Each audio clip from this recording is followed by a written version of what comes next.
stayed up. Diet and exercise appear to be the best weapon available in the fight against colon cancer.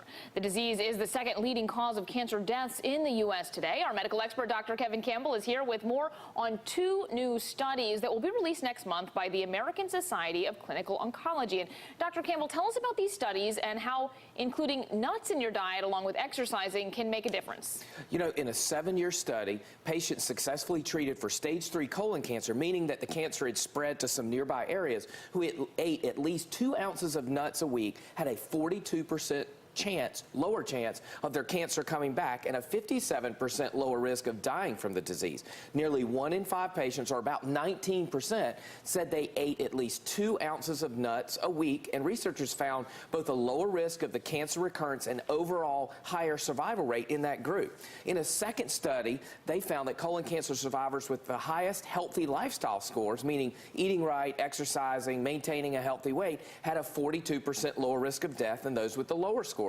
Survival improved even more if patients also limited their alcohol consumption.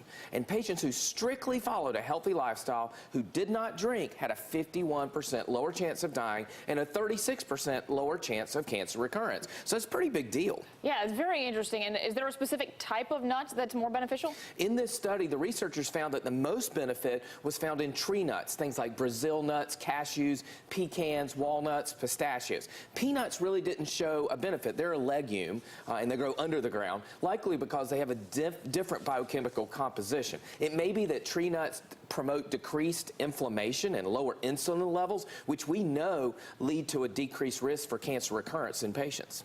So what is your take-home message from the findings? You know, I think it's important to remember that patients should not think of diet and exercise as a replacement for surgery or chemotherapy for cancer, because we know that chemotherapy clearly saves lives in patients who have colon cancer. However, these studies do tell us that exercise and diet can play a significant role in the recovery and prevention of recurrence, and really should be part of an overall treatment plan. I spoke with a gastroenterologist, Dr. Deborah Fisher, over at Duke University, and she said, you know, this just kind of brings it back home. Diet and exercise are very important in maintaining colon health. You know, it may not be just nuts, it may be the whole package. And it's so interesting when you think about every little thing you can do and how much a difference just a little thing can make. Absolutely. All right. Thank you, Dr. Campbell.